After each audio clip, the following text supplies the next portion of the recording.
So if you've watched my videos for a while, you're probably familiar with my ongoing project to build a VDI Thin Client for Proxmox. In the last video, we set up the VDI client on Debian and on Raspberry Pi OS, and it was great. We liked it very much. And that's all well and good if you got one box you've got to set up. What if you got some more? I got 4 thin clients here. Installing the software on all 4 of them would take a lot of time. I could just copy the image between them, but they're not all the same. This one's got eMMC storage, I can't take it out. These are different hardware. If you're installing a whole computer lab or something of that scale, you probably want a better solution. So today, we're going to set up network booting. Okay, that's a little tiny bit of a lie. We're going to set up a network booting server that can boot Alpine Linux. Once we have this network booting server, we can then go in a future video and boot our VDI client. Originally, I was going to go all the way through the VDI client in this video, but this video is already way too long. So here, we're going to set up a server that gets us TFTP, so we can load binaries over PXE, an HTTP server, so we can load better binaries over PXE. We're going to custom build iPXE as an intermediate loader in the PXE process, and we're going to load Alpine Linux, which is a lightweight Linux distribution that's easy to customize. Once we get Alpine Linux loaded, it can run entirely from RAM and doesn't need any NFS home directory, no network block mounting, nothing. The entire system gets loaded off the server over HTTP and boots up, and it runs the thin client. Of course, this isn't limited to just thin clients. Any appliance you can configure in Alpine, you can netboot this way.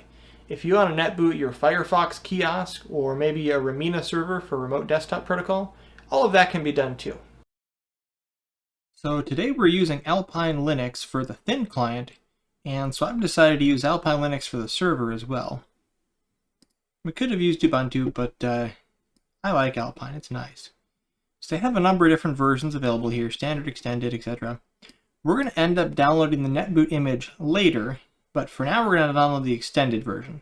So you're probably going to want the x86-64 ISO, and you're going to want to copy that to your Proxmox installation. So over here in Proxmox, we're going to create a VM, and this VM is going to be our netboot server. So we're going to set the server up first, just because it doesn't really matter what order we do it. But I don't know, I'll call it 111, and use the Alpine extended. It's a Linux OS. Alpine Linux really does not need much memory, so I'm going to give it 8 gigs, and I'm going to put it on ZFS. We'll do SSD emulation and discard, which is trim support. Again, we don't need a lot here on CPU. It's just going to run the TFTP server and the HTTP server. It's only used during the boot process, so we'll give it 2 cores. That's pretty generous. 2048 megs of RAM is very generous for Alpine. Networking at the default. I'm going to paste in a specific MAC address here because my router already has a DHCP reservation for it, but normally you wouldn't do that.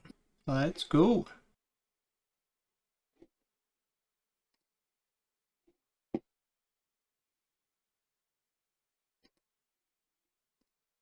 So Alpine's going to boot up. Shrink some of these down so we get some more space. So Alpine is booted up. And Alpine is a really, really lightweight Linux distro, so what you just saw was the entire boot process. The system is up and running. Now, from here, we're running out of RAM. So it took the ISO image and loaded it into RAM and it ran it. And we have basically nothing installed. We don't even have Nano. So first we're going to run the installer and install it to disk. It has an install to disk option, which you don't have to use. You could just use it like this. You just wouldn't save anything. So we're going to log in as root. And there's no password by default. And then we're going to run up setup-alpine.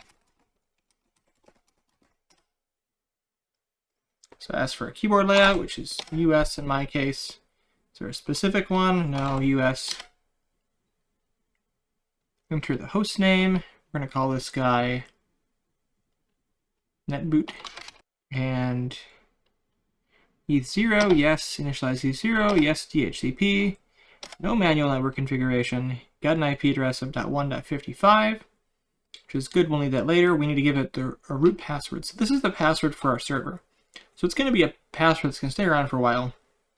We should pick a good one. What time zone are you in? America. Detroit. Proxy server. We have options here.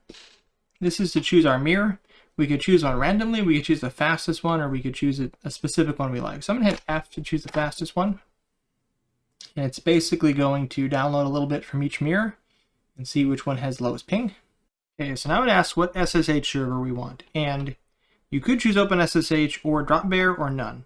In this case, I'm going to select OpenSSH because this is the server. We may want to SSH into it later. So we're going to install on QEMU hard disk, which is SDA. By default, it installs on none, so you should select the hard disk here. And we're going to use sys mode. So sys mode is like a normal operating system where all the files are stored on the hard drive. Alpine has the option of running in data mode, which is where the operating system is loaded essentially from the boot partition, and the data partition only includes a home directory and var. And it's a little bit special. We're going to use sys mode though because this is a server. We're going to actually run it normally. Erase the disks, yes. Okay, it says installation is completed. Please reboot. So we're going to type reboot. Now.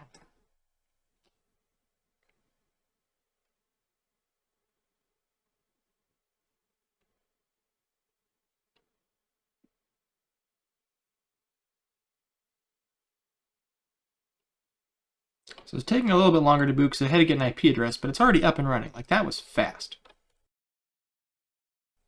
So we're going to log in its root again.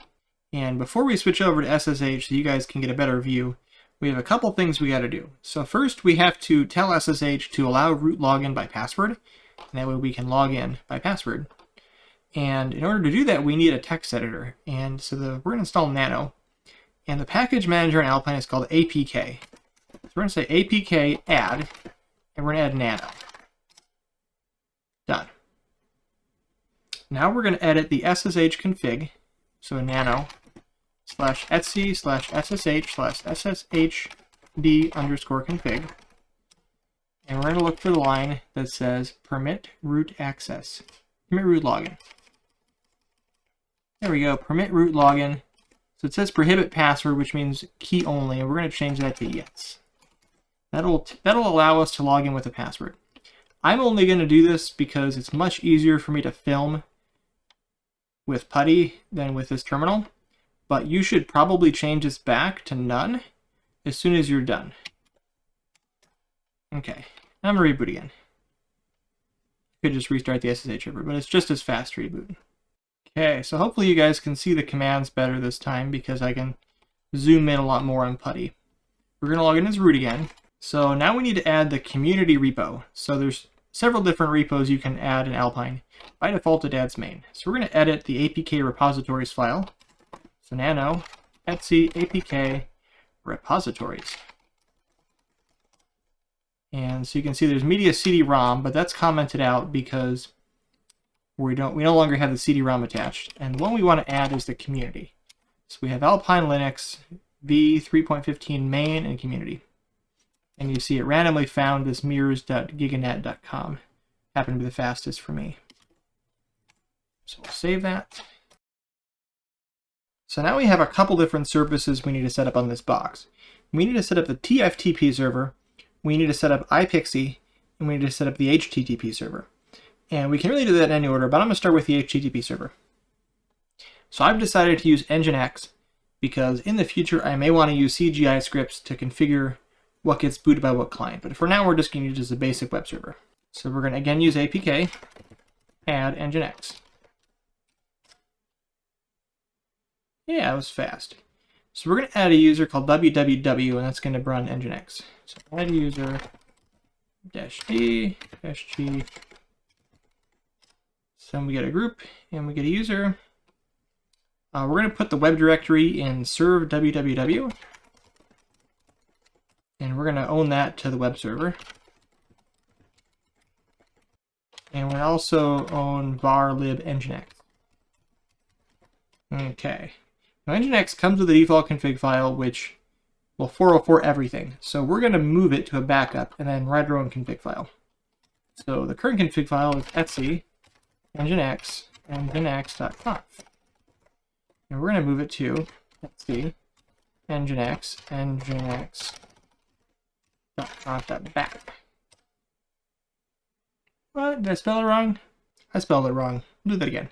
New destination will be etc nginx nginx.conf.back. There we go. Now we're going to create a new nginx.conf, and we're going to copy and paste it from the blog post because it's a little bit lengthy and wordy. So nano etsy nginx.conf. So here's basically what we've configured. So user www. That tells us that the nginx process should drop privileges and then run as the user www, which only gives it access to varlib nginx and to serve www, which is good. We set a log file, we set a PID file, and we create a server. So we're saying the root directory for the server at port 80 is serve www,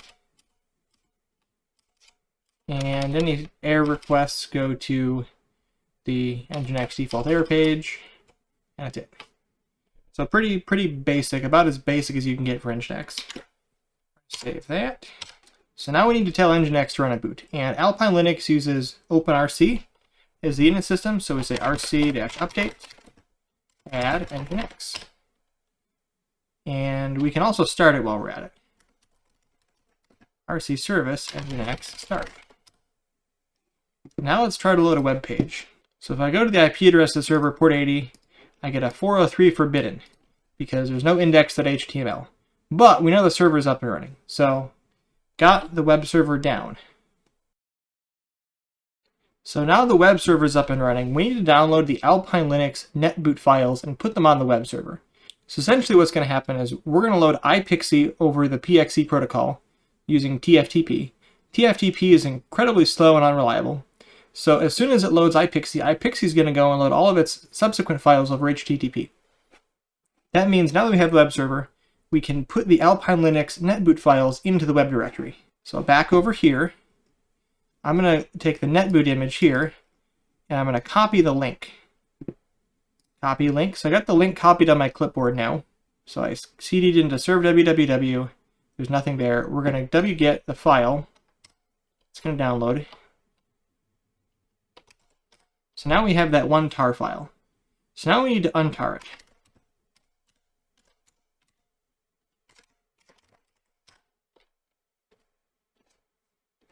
It's not the list directory here. You can see that there was a boot folder inside that tar file. Now we can get rid of the tar file. We don't need it anymore.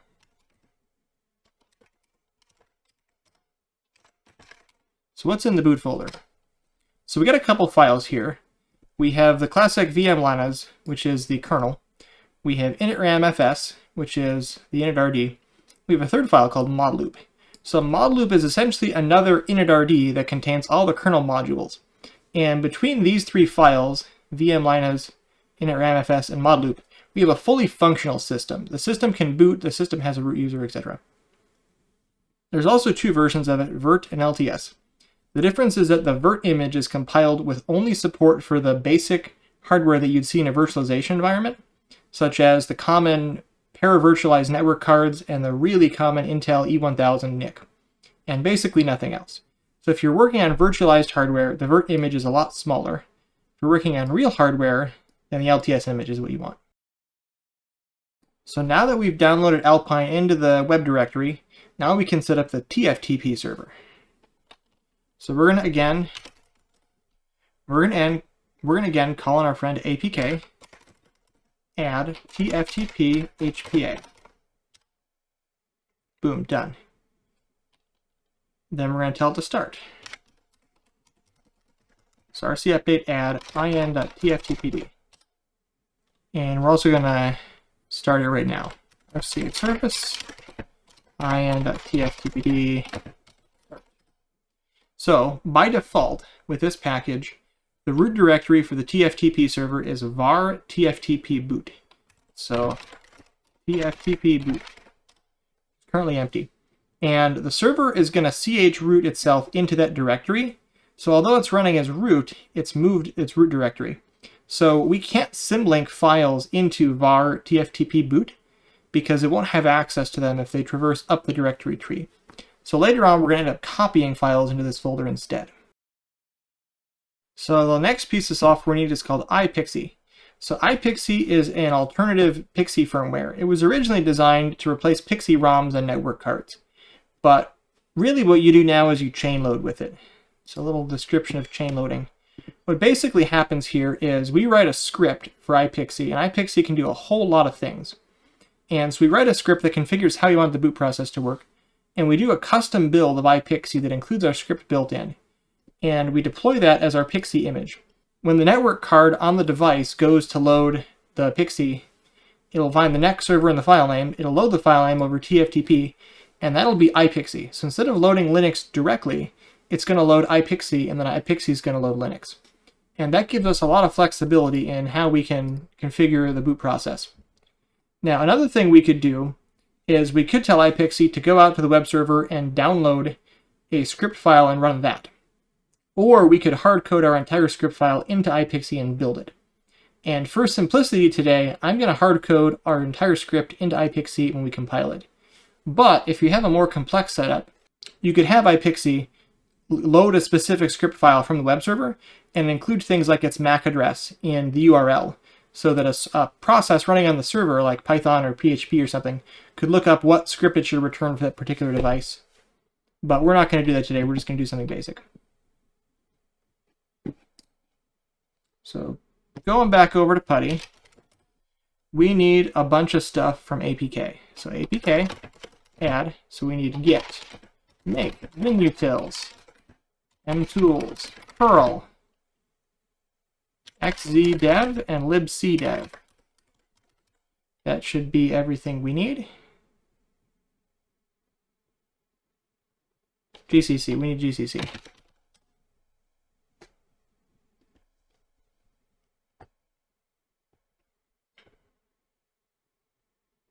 Okay, so we're going to put iPXE in serve again. We're going to go to serve, and we're going to git clone iPXE's repository. Inside GitHub. github.com/iPXE, iPXE.git.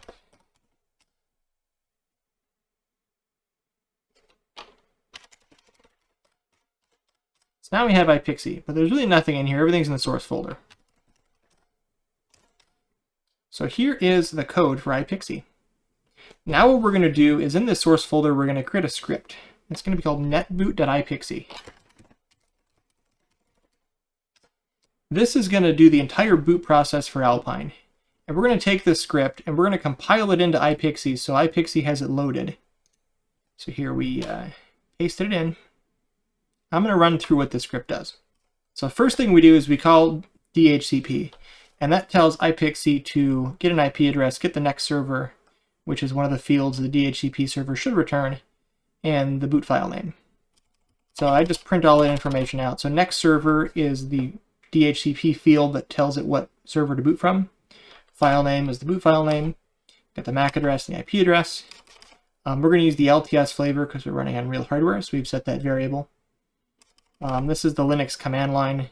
Now we're going to get the server address. So we're going to assume that the address of the HTTP server is the same address that we got from the DHCP server. So the DHCP server gives us a field called next server, which is where we're supposed to go to load programs over TFTP. And we're going to say that the TFTP server and the HTTP server are the same address. So the server in this case is HTTP next server. The kernel is going to be in the boot folder, because remember we put we untarred the Alpine Linux into the boot folder. From the path on the server, it's going to be boot, and then vmlinux flavor, and also the initramfs, which is the same. We have the model loop file, which is again similar to the other two. We have the option here of setting a repo. So if you want to boot up into basic Alpine Linux, you can set a repo through the command line. And if you were to set this, then the system would boot up with this repository and you would be able to install things with APK. I am not going to do this, although I've set the variable here in case you'd like to for your particular setup. The last thing is called the APK overlay, or APKOVL. And so APK overlay is how Alpine manages its state, even though it runs from RAM. So essentially on an Alpine system that runs from RAM, once it loads the kernel and loads the modules, it doesn't have to access the file system anymore.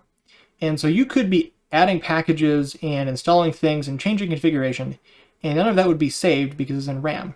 So what Alpine does is they generate this APK overlay file, which stores all of the changes from the base Alpine install in a tar.gz file. And then it can apply it on top of the base image. So if you were to boot a CD and then apply the APK overlay, you could turn it into whatever system you wanted. And what's brilliant about this is it doesn't actually include the packages at all. It just includes the configuration in etsy, and it includes the list of what packages were installed, which is called the world file. So if you take this APK overlay and overlay it, you'll go out to the repository server, download all the packages you had installed, and reinstall them. So you don't even have to store them in this file. So we just need to tell it the kernel and the initRD, and we have a bunch of command line arguments here to the kernel, what the Alpine repo is, the mod loop, etc. If you're booting with EFI, you have to tell it the name of the initRD. If you're booting with BIOS, you don't, but it doesn't hurt, so we're going to add it anyway. And then we boot. And if that fails, we end up here and we say press any key to continue. So now we could potentially have to build a couple of different binary files. So if you have systems that are mixed between BIOS and UEFI, you need to build at least 2 files, possibly 3. So for traditional BIOS, you almost always build BIOS in 32-bit form, but for UEFI, you could potentially have a 32-bit and 64-bit. I am not going to build 32-bit UEFI. I can't imagine who's running a 32-bit system in 2022. But basically, I'm running a little build script here that compiles the files we need from iPXE and copies them over to the TFTP server. So we're going to call that build.sh. So we say make, and we give it the path we want, which in this case bin i386 PC BIOS. And for BIOS, the file we need is called undeonly.kpxe. And we're going to embed the file netboot.ipxe. So netboot.ipxe is a script we just wrote, and we're going to build undeonly, but we're going to embed the script. So as soon as undeonly gets loaded and run, it's going to run that script. And then we have the EFI version, which is x86-64, ipxe.efi. And then we take both of those files and we copy them over, except for ipxe.efi, we rename it iPXE64, in case you happen to have a iPXE32. But we don't have an iPXE32, so we're not going to do that. And now we're going to make that executable and build it.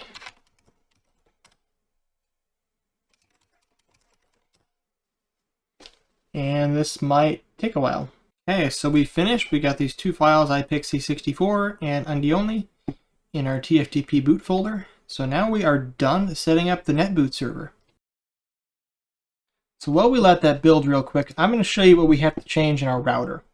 So this will vary a little bit depending on what you're using as your DHCP server. I'm using OPNsense. This should apply equally to PXE, but you might have to look a little bit at whatever you're using as your router. So down here in netbooting, they have some fields we can check. So next server IP, that's the IP address of our next server. And in this case, I've given the server a static DHCP reservation, so it'll always be at 1.55. And then we have 3 file names here. And basically, when the PXE client makes a DHCP request, it includes a byte that tells it what architecture it is. So a 0 would be like a PC, x86 PC BIOS or a legacy BIOS. And there's some other byte values there that mean different architectures. And what OPNsense has done is they've added if, else if statements into their DHCP server config that return one of these 3 file names depending on if it's BIOS, UEFI 32-bit, or UEFI 64-bit. Unfortunately, OPNsense doesn't have one for ARM. ARMHF or ARM64. So if we want to do ARM, we have to do something a little bit different, but I'm not doing ARM today. So undeonly.kpxe is our BIOS file, and iPXE64.efi is our EFI file. And we need to set these, and then iPXE32s we would have if we were a 32-bit EFI system, but again, nobody should be doing 32-bit in 2022, I hope. So we save that. And another thing I've noticed is it doesn't make you restart. So if you change this parameter, you have to restart the service because it doesn't do it automatically. So this is my Dell Wise 3040 Thin Client. Video up there where I do a USB power mod to it. And it's the smallest thin client I have. So we're going to try this one. It's going to boot over EFI, so it'll take a little bit longer because the EFI binaries are a bit bigger. So here we go. We're loading the iPXE loader over EFI, over TFTP. And TFTP is a pretty slow protocol, so it takes a little while for the EFI binary. And once that loads, we'll see a bunch of stuff as it gets a DHCP address, figures out the address of VM Linux, and the initRD and all that good stuff. So now we've loaded iPXE, the custom build we did. It's getting a DHCP address. It's going to figure out all the file names. It's loaded VM Linux and initramfs. And it's starting to boot into Alpine. Now Alpine is booted. Alpine is then going to do DHCP request of its own. And as soon as that happens, it's going to get the APK overlay file, which you already did. And now this percentage bar here is it downloading all the packages and reinstalling them. So all of those tools we installed, OpenBox and Xorg and all that stuff, it's downloading and reinstalling them right now from the mirror. So it's rebuilding the system exactly as we had it before, but we don't have to store all that. And as soon as that's done, it should launch into Thin Client.